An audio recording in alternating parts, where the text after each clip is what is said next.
fihi anna nasa law alimu fi batinihi min qasdi riya wa izharil ikhlas lamakatu. Dan memadahakannya seseorang, sungguh manusia jikalau tahu mereka itu pada batinnya seseorang daripada kasat riya dan pulahi ikhlas, sungguh mengkutuk mereka itu manusia akannya. Olehnya lamono kita mikir bersalah. Tak ada diri tanya, tak buat ibadah, tak buat kebaikan untuk ria, untuk minta nilai pada manusia, untuk sekedar pencitraan pada manusia, pelemah pada manusia. Itu pun hati dia yang di luar. Seakan-akan dia ikhlas pada hati ke undang di balik bab betul. Yang itu pun hati kibar ni nilai.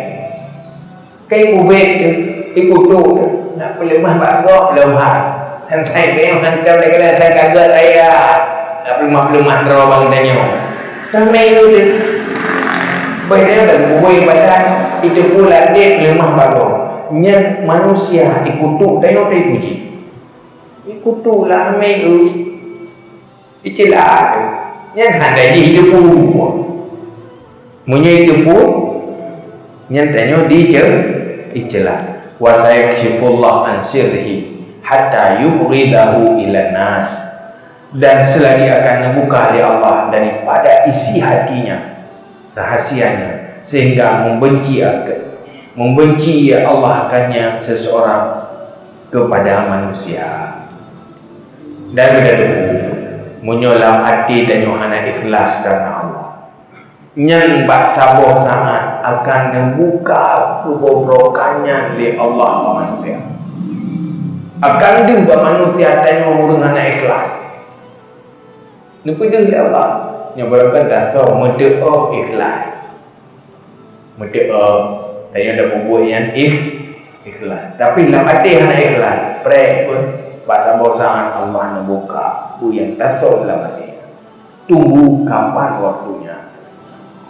Sudah sama fa'ati dengan makhluk duduk membuka rahasia oleh Allah dan Yohana ikhlas dengan Allah hanya sempurna. Maka Allah wa yu'arifahu annahu muraqib, dan depu ya Allah akan mereka itu manusia bahasanya seorang itu yang ria. Allah nak cara sendiri pada saatnya akan depu pada manusia dan nyonyokkan orang ikhlas, orang ria, sehingga dibenci oleh manusia. Tak minta pujian. Bergentar sangkanya kamu lagi pujo-pujo. Bak pujo mandum dicelah amiru dan akibatnya agak akibatnya dimusuhi ni. Bergentar hormat jadi duduk mi permun duduk. Tapi punya ikhlas sana kan? Kita kan orang yang ikhlas, makin baik makin mulia. Hanya pernah terlupakan kebaikan dia. Ini mulia dari Allah. Tapi itu orang hebat ikhlas karena Allah.